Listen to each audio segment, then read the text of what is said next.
Your film is now ready to be shown.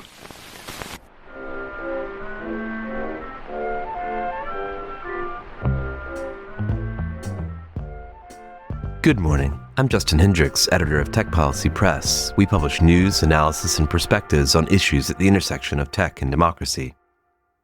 The Pentagon wants AI that can fight wars without limits.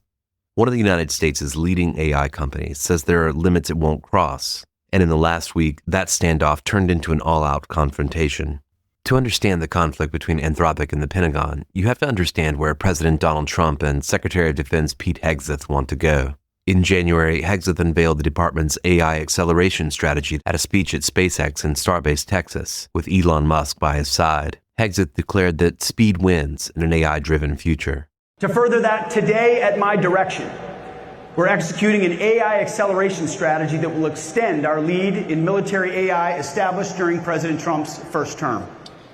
This strategy will unleash experimentation, eliminate bureaucratic barriers, focus on investments, and demonstrate the execution approach needed to ensure we lead in military AI and that it grows more dominant into the future. In short, we will win this race by becoming an AI-first warfighting force across all domains, from the back offices of the Pentagon to the tactical edge on the front lines.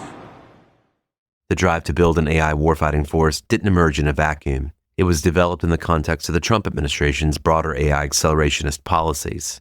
And last July, President Trump signed an executive order called Preventing Woke AI in the Federal Government, directing federal agencies to procure AI models the administration considers free of ideological bias. Perhaps it's not a surprise that Hegseth's vision of an AI-first warfighting force came with a pointed message about what kind of AI the Pentagon would and wouldn't accept from its vendors. Today, I want to clarify what responsible AI means at the Department of War. Gone are the days of equitable AI and other DEI and social justice infusions that constrain and confuse our employment of this technology. Effective immediately, responsible AI at the War Department means objectively truthful AI capabilities employed securely and within the laws governing the activities of the department. We will not employ AI models that won't allow you to fight wars. We will judge AI models on this standard alone. Factually accurate, mission relevant, without ideological constraints that limit lawful military applications. Department of War AI will not be woke. It will work for us. We're building war-ready weapons and systems, not chatbots for an Ivy League faculty lounge. Anthropic, the company behind the Claude AI model and one of the Pentagon's contractors, had a different definition of responsible.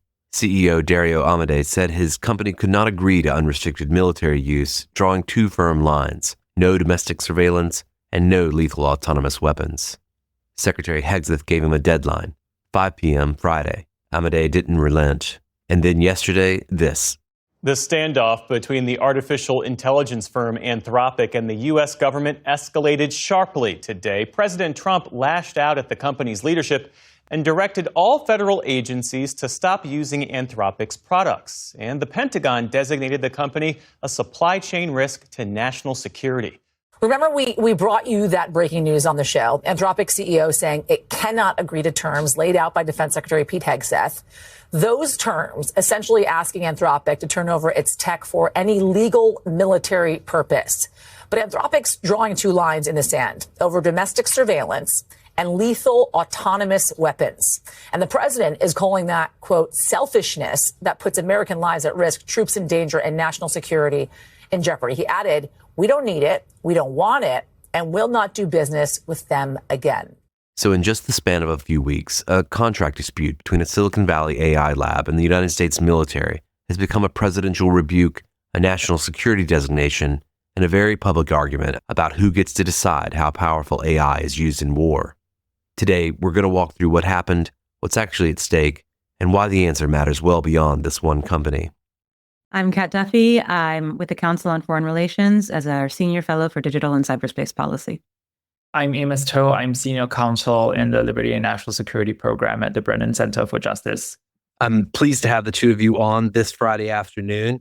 We are minutes before a deadline that was set by Defense Secretary Pete Hegseth to come to some conclusion on a dispute that's been unrolling throughout the week between Anthropic and the Defense Department, or I should say the Department of War, depending on whether you choose to use that particular nomenclature.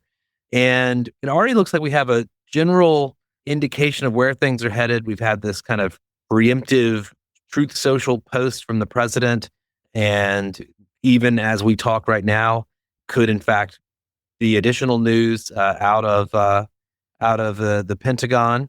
But I'm hoping in this conversation we can step back a little bit, talk a little bit about how we got here, big picture, what some of the big issues are, and either way this works out, what some of the issues are that will remain.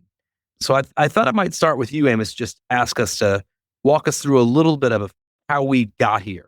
So I think in January, it was Reuters basically broke the news that there was a dispute between Anthropic and the Pentagon about whether Anthropic could impose usage restrictions on its AI model, Claude. And two of the restrictions that were at dispute were that DoD could not use Claude for surveillance on Americans. And the second was that it could not use Claude to deploy autonomous weapons without sufficient human oversight. And the genesis for this dispute was really that Claude had reportedly been used in the invasion of Venezuela, as well as the capture of Nicolas Maduro. And that kind of led to a series of escalations that prompted Anthropic to reinforce and reiterate these usage restrictions to the Pentagon. The Pentagon has now said that it should be able to use Claude in a way that it wants to, as long as its uses are lawful. But my question throughout this entire episode has always been whether the disputed users are actually lawful. Pat, from your perspective, I mean, you have framed this as a live stress test of America's global tech trust premium. Take us back to the point that you're watching all this from. I think it's twofold. Geopolitically, this is not a great look. Anthropic is arguably the most safety conscious leading company in frontier AI. They are one of America's major frontier AI innovators. They have focused more than any other company on enterprise deployments, such as those that you would see inside the US government, as opposed to consumer-first applications, which is more where OpenAI has sat.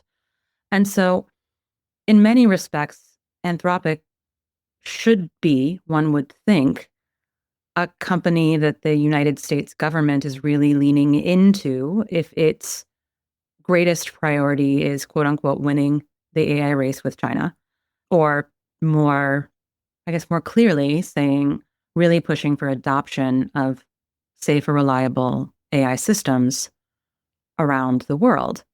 And instead, what we've seen is the US government demanding that a private company do something that it says is against its own terms of service in its contract, and then threatening in a very incoherent manner, either to say that it's so critical to national security that they will compel the company to provide that service under the Defense Production Act, or alternatively, they will declare the company a supply chain risk, in which case the company will not be allowed to be part of government contracts more generally. I should be clear that the supply chain risk is around government contracts. It would prohibit them from being in government contracts, not from being an underpinning technology for government contractors. So there is a bit of a distinction here that I think has gotten lost a little bit in the confusion around this designation. But that's understandable, because that's a designation that has historically been given to adversaries like Huawei in China, where there is a perceived significant national security risk. So anyway, in real time, we are seeing both incoherence and a very strange tack and push from the US government onto one of its leading tech companies. And at the same time, we are seeing geopolitically governments all around the world pushing for digital sovereignty and trying to decouple themselves from American technology stacks, in part because I think many governments around the world are increasingly seeing American companies an untenable risk exposure to the sort of wavery tantrums and unpredictability of this current administration. So this is not a good look for us. It's not good for our national security. It's certainly not good for our foreign strategy. And most puzzlingly, it doesn't actually seem to align with anything the administration has said is a priority in terms of how it wants to push adoption of American AI systems globally, because it is certainly not inspiring trust in the countries that would be partnering with us in that endeavor. I mean, do we really even know what's going on here? I mean, you kind of laid out the timeline, Amos, from Venezuela on, but you bring up what's happened just since January. The first inklings we got of this were these sort of strange comments that Pete Hegseth made at SpaceX with Elon Musk by his side about not wanting to invest in AI systems that won't let us win wars. We know that, one of Anthropic's competitors for business with the military, of course, is XAI, and Grok apparently has been designated one of the other systems that can interface with classified settings now. Elon Musk is tweeting that Anthropic hates Western civilization. This is all in the context, of course, of the administration's war on quote unquote woke AI. How much of this is just politics versus anything to do really with national security? Well, I will say that, the disputed users, if the Pentagon is to be believed, are actually not users that they will act on to implement, right? But then that really begs the question of what they mean when they say they should be free to use Claude as long as their users of the model is lawful. Take mass surveillance, for example, right? The mass surveillance of Americans using AI really involves the large-scale collection and analysis of the personal and sensitive data belonging to Americans in a way that, sure, the Supreme Court and Congress has not directly grappled with, but is at odds with the Fourth Amendment and the protections that it requires, right? And when it comes to autonomous weapons targeting, the DoD's own manual has really emphasized that it needs to abide by the law of war when it deploys such weapons. And it is unclear and even doubtful that, the use of such weapons actually is able to distinguish between military objectives and civilians and prevent excessive civilian harm in ways that comply with the laws of war.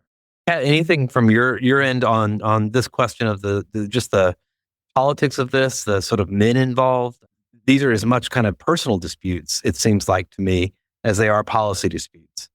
From the outside, I look at it and I think, how did this spiral in the way that it did? At the most core level, I mean, I agree with Amos. At the most core level, it sounds like, on the one hand, you have, a company leader who was concerned about how their software, their tools might be being used and wanted to inquire about it.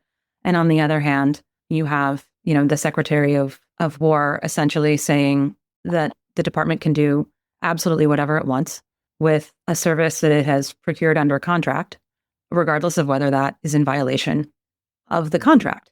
And so at some degree, this is just a basic contractual dispute that one would think, again, to Amos's point, this question around autonomous systems isn't really the germane question. The question is the technology, are LLMs in a place where it would be remotely safe for that technology to be underpinning targeting or warfare without significant human judgment being involved? Now, where that human judgment is exerted and should be exerted is going to change as the technology changes and as the context of whatever conflict changes. So that's been decided for a really long time, actually. We've had autonomous weapons in some form or fashion for a very long time. And there's always been human judgment involved in some form or fashion. On the other token, this question of mass surveillance is, I think, a very real one to be concerned about. Now, the DoD's, or the Department of War's, I guess I should say, role in that feels very unclear to me. There are both very legitimate concerns about what is lawful right now in terms of mass surveillance of US citizens and the way that AI systems will allow that to be scaled. And also, it would be outside of the traditional remit of the Department of War to be conducting that type of intelligence gathering or work. So that to me seems more germane in a contract dispute with perhaps something like the NSA, right? Or the FBI. It doesn't make as much sense to me in a contract dispute with the Department of War. So there's just a lot here where I feel like the real question should be what's happening with the technology. And if the technology is not in a good enough place to be safe for use in conflict, then we want that to be abundantly clear. We want to be transparent about that. And we want that, the companies and our military working as closely together as possible to make sure that they are using the best technology possible and that they're doing so responsibly and safely and in keeping with law. Amos, can we dig into the mass surveillance thing just a little bit more? Yeah, so I think like what Dario might be concerned about, right? And this is in actually some of his writing on this, is that the military may be engaging in mass surveillance of Americans in three ways, right? The first is that when it actually monitors targets overseas, perfectly legitimate military targets, the way that it might collect information on those targets may involve large-scale collection of information that inevitably sweeps up the personal and sensitive data of Americans, right? So the way that our communications networks are built nowadays, it's not, if you're communicating with somebody in the UK, it's not that your communications decisions stay in the US. Like it runs through networks that are global and so can be tapped by military intelligence, right? And then the second way in which the military might acquire US personal information is when they buy up like data sets from data brokers. All of this information is collected by advertisers through internet-connected devices, your location records, your financial records. Data brokers essentially sell this to the government and other buyers, and they don't segregate US person from non-US person information. So when the military gets hold of it, like all of this data is mixed up. When they apply an LLM across all of these data sets to generate intelligence and other insights, that invariably involves some level of analysis about US person information. And then I guess the one thing I would say is that Kai is absolutely right that we should be concerned about the NSA. The way that it works, however, is that the NSA is actually a component of DoD, and it is unclear the extent to which the NSA, under that kind of structure, is sharing information with DoD and has access to, DoD systems that have Claude and other models integrated. So I think like there are kind of these touch points where the military's use of these models, whether to automate some kind of large-scale collection of data or to, I think, more pertinently analyze that data and generate insights, could lead to the kinds of surveillance concerns that Dario is trying to bake into the usage restrictions on Claude. Amos is making an excellent point, and I think it also goes to the more generalized confusion out here right now, because we're talking about what is a very important moment in terms of the US government's relationship with one of its leading AI companies, on the one hand, that involves a lot of demands, public inquiry and interest. And on the same token, we're talking about a contractual dispute where no one's seen the contract. So to Amos's point, it's not clear sort of how comprehensive that is, and if it's anything the DoD could touch, or if this is a contract for some specific purposes. And now, of course, we've had President Trump also go out and say that Anthropic won't be allowed for any US government agencies. And, most government agencies, I think, are on the $1 a subscriber plan with Claude that Claude has offered essentially as a loss leader to help the US government advance in terms of its technological access and acumen. I find it hard to believe that taxpayers, that Congress, that the federal employees and all of those other agencies that may be trying to learn how to use these tools now suddenly can't, because there's a determination that it's woke because the company is concerned about mass surveillance of U.S. citizens and uses that it would deem to be in violation of its contract. So that I don't know when contracts became woke. So let me ask you about oversight. Amos, you've been writing about how the Department of Defense seems to have either ended or relaxed various forms of oversight, or may not have been doing the types of reporting that it's pledged to do around AI in general. Can you just walk us through that a little bit? And then I want to ask you both about Congress. I mean, there are a lot of folks right now wondering whether Congress can get involved here. Isn't Congress the sort of right entity maybe to draw some of these lines that seem to be unclear in this current dispute? But Amos, what is DoD's responsibility right now with regard to transparency, with regard to reporting and oversight on these things? In general, when it comes to AI, like we are not actually seeing a lot of reporting requirements, and we are seeing even fewer transparency requirements, right? So, in the last kind of annual defense policy spending fight, Congress actually imposed a reporting requirement on DoD. If you want to waive, right, any of your safeguards when it comes to developing autonomous weapons, then you kind of need to let us know, and you need to explain the rationale and the duration and all of that stuff. This is like the bare minimum of what Congress could be doing, right? Essentially, how the military deploys AI in weapon systems that may engage and fire upon a target without human intervention is something that has enormous, foreign policy consequences. It has enormous consequences for U.S. obligations under the law of war. And it's not something that should be left to DoD to regulate. And how DoD has actually regulated this, and this is something that I do think there's a little bit of confusion out there, is that DoD has not banned itself from developing weapons, fully autonomous weapons, meaning weapons that can engage and fire upon a target without the intervention of a human operator. They've merely established a framework, right, for essentially reviewing and potentially approving all of these weapon systems by senior military leaders. So I think it's really incumbent on Congress to impose substantive rules, because I think like part of the oversight responsibility here, right, aside from transparency and reporting, is really that the substantive rules of the road need to be laid down by Congress.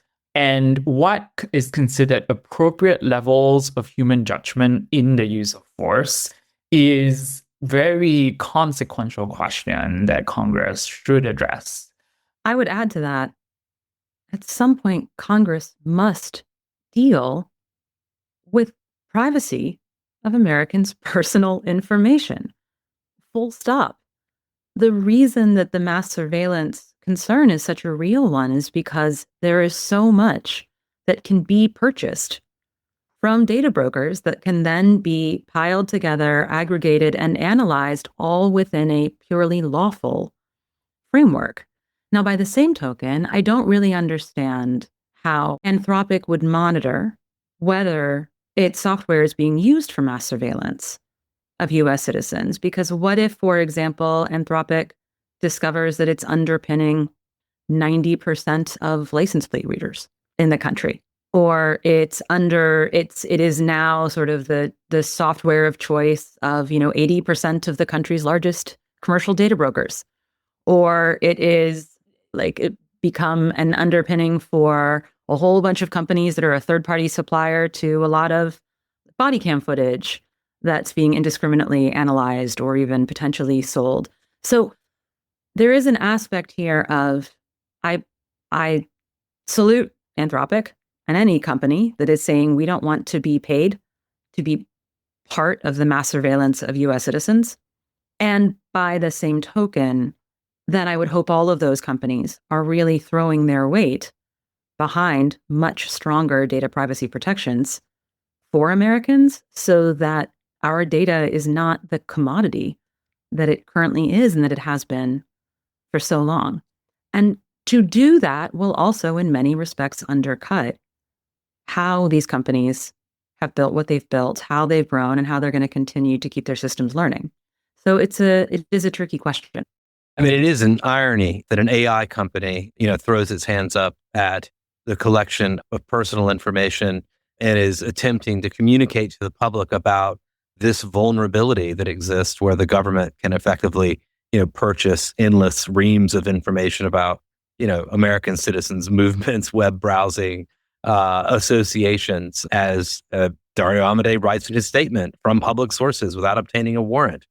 It feels like these issues that the two of you have been talking about, writing about for some time, are coming full circle in a way. Yes, and will it matter? There have been so many issues that I would argue have come full circle where we still have complete congressional inaction. And so I don't know what it would have to take to get actual bipartisan consensus and collaboration on some of these core issues where Americans need their elected officials doing their job. There are things that Congress can do, right? Short of passing legislation, comprehensive legislation that is long overdue on privacy, on AI, on surveillance, right?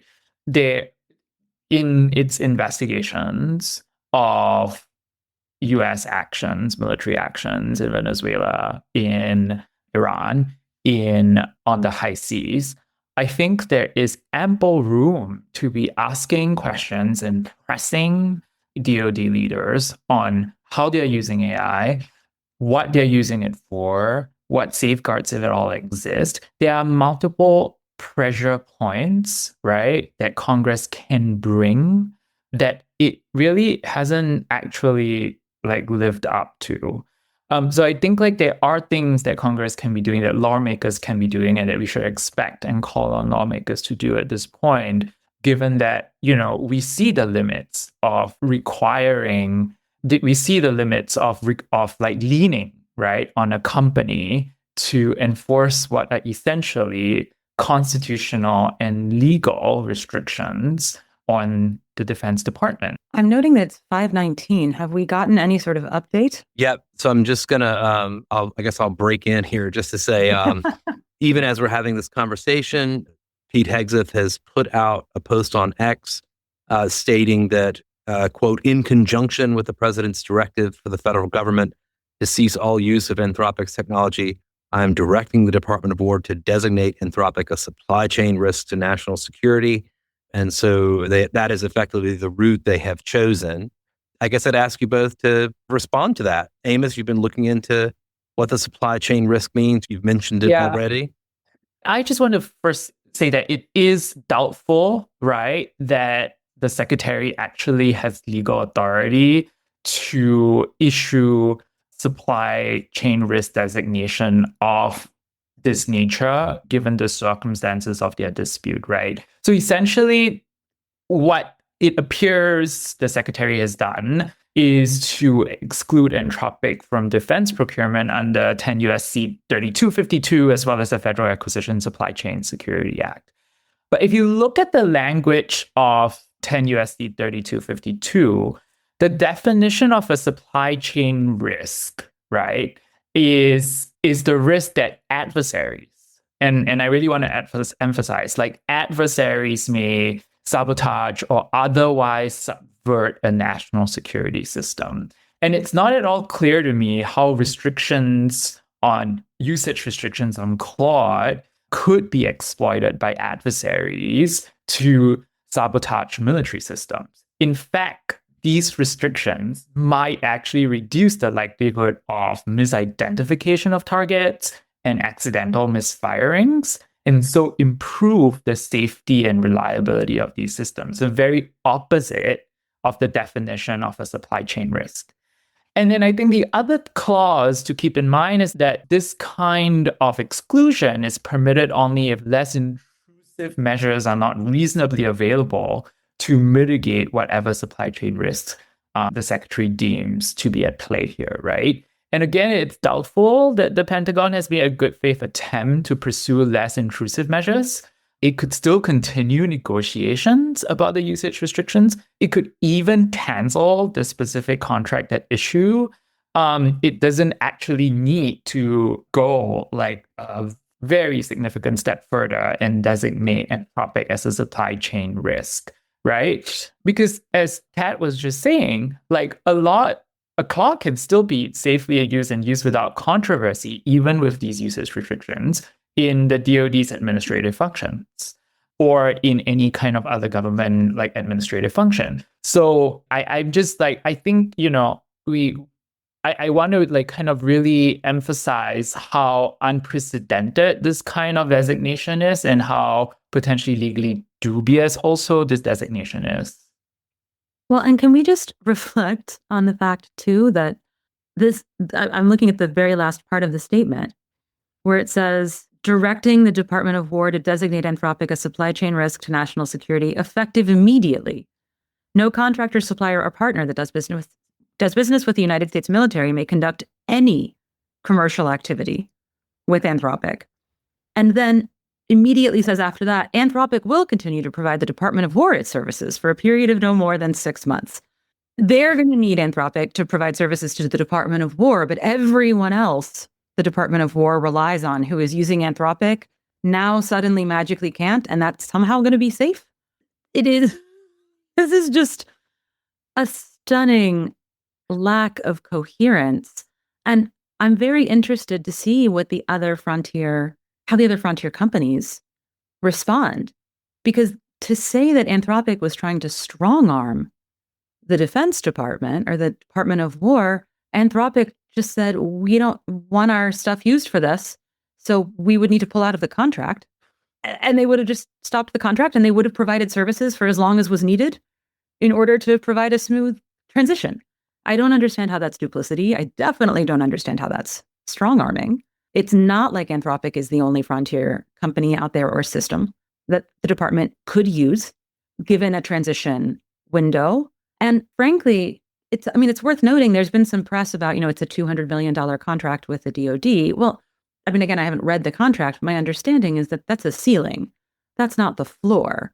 Mm-hmm. It's not at all clear that DoD would be close to spending anywhere near $200 million.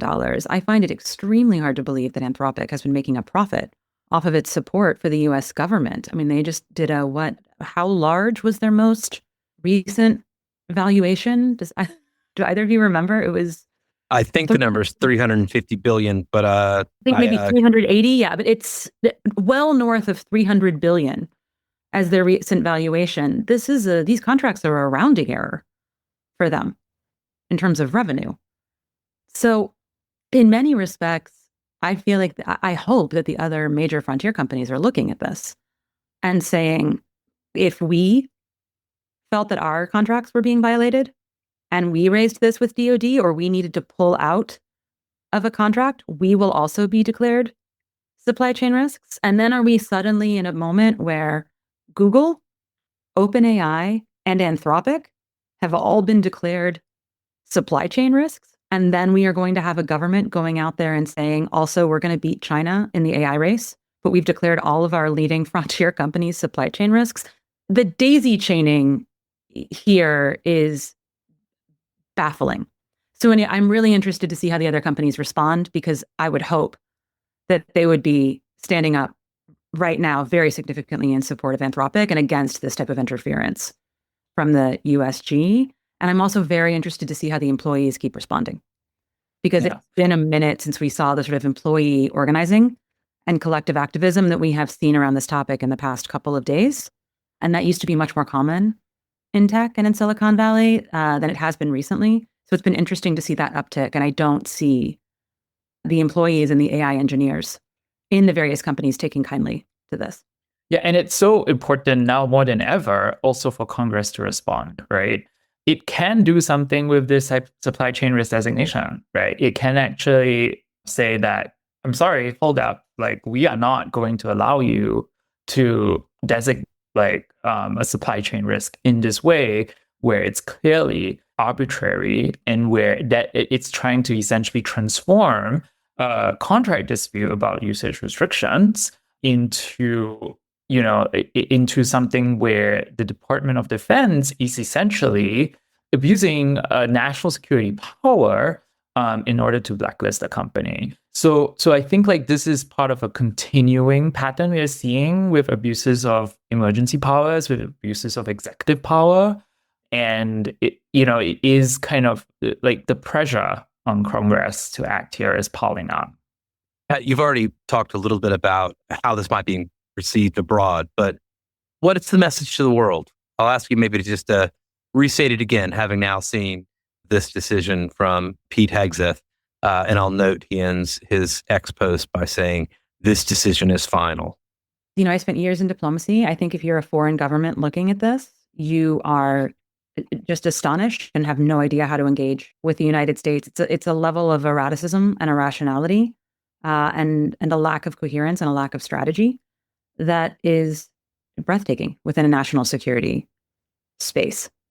I think you're probably also more interested in working with Anthropic than you might have been, because Anthropic hasn't shown that it is going to crumble to political pressure from the US government. And most nations are looking for providers and partners in their tech stack where they know that they, as a client, have a company that they can rely on who will serve them and will not then simply change its tune or start providing their information or whatever else it might be because of the whims or the demands of the US government.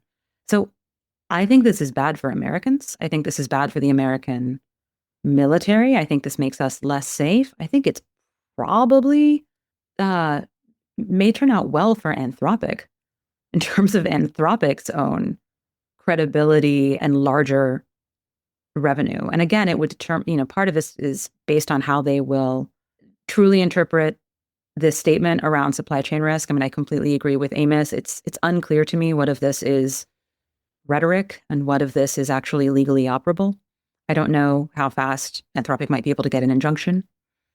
But I think if you're Lockheed or if you're Boeing, you're probably pretty annoyed by this statement as well, because you are probably relying in some form or fashion on Claude or on Claude code. And this is not helpful, and it's confusing, and it's going to screw up your operations until you get clarity.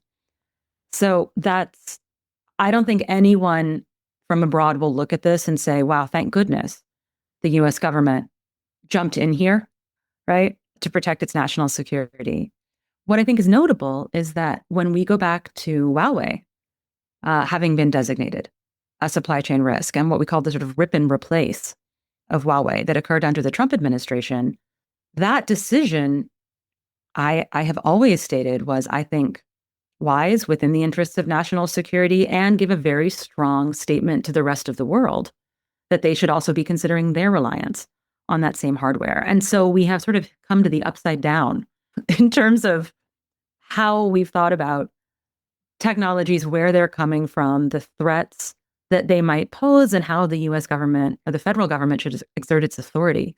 And so, and it's disheartening and very concerning to see how in the first administration there were uses of these authorities that I think were making sense and were really done to achieve hard national security goals that would have been very difficult to achieve otherwise. This feels like a lot of egos and a lot of unnecessary confusion and preponderance of bombast, and not necessarily a preponderance of logic or true concern for our military, for our warfighters, or for Americans. Amos, I'll give the last word to you. I mean, you've been looking at this relationship between artificial intelligence, defense, and the intelligence services in a bunch of different ways. I don't know, what does this moment portend to you for where we're headed? Does this kind of show you a path? How should my listeners be thinking about this? I think part of what we are seeing play out and what's getting really lost in this escalation is the assumption, right, that has not just been pushed by the Department of Defense, but has been pushed by this administration, and I would say many players in industry as well, right, that we need to adopt AI at breakneck speed, guardrails be damned, right? And I think you are seeing kind of the logical conclusion of that narrative that, guardrails and AI adoption and uptake are fundamentally incompatible, and that the former will inevitably slow down the latter, and the former is woke and blah, blah, blah, and all of that, right? And I think paradoxically, right, the reason why DoD might be fighting so hard to keep Claude on its systems is precisely because Claude may be one of the better, if not the best performing model out there. And Claude is one of the best performing models, not because it has conceded on these usage restrictions. Claude was developed, right, with these usage restrictions front and center, with these principles and red lines front and center. And that doesn't appear to have compromised model performance. In fact, it seems it has made the model a leading and world-class one. So I think there is, whether I think that will get through to military leaders at this moment, I'm not sure, but I'm certainly hoping that this is something that lawmakers are sitting up and listening to and drawing from this view. Can I just say, there is a weird world. I'm always looking at these things in terms of, is this opening bargaining space, closing bargaining space? There is a world in which this has escalated so dramatically that the administration is a bit boxed in, that it escalated in an attempt to create bargaining space. Anthropic didn't cave, even with President Trump's statement. Anthropic didn't move up until the last minute. And so then you have this very strong signaling from Secretary Hegseth. There is a world of possibility in which the Anthropic's ability to challenge the supply chain risk designation is going to be so simple and clear that this actually buys time. So, you're not losing face on the bombast, but you're also still maintaining the functionality, and it's not a great look. So there is a world in which that could potentially be at play. There's also a world, and never underestimate where or how Elon Musk could be behind the scenes here, especially trying to push Grok into the systems. And so there are so many different ways that this could be happening behind the scenes. And, our military deserves better than that. They deserve the best faith effort to give them the best technology available, and Americans deserve that as well from the Department of War and from their elected officials. And this is just not the type of brinksmanship that should be getting served up to American citizens on an issue this serious at this moment in time. It's a really terrible excuse for leadership. We can leave it there. I believe there'll be many more questions to answer in the coming days. I'm grateful to the two of you being on with me on a Friday afternoon, technically after happy hour, and to responding to the news as it happened, even as we were on this conversation. So thank you both, Kat, Amos. Thank you so much. Thank you. We'll see where it goes.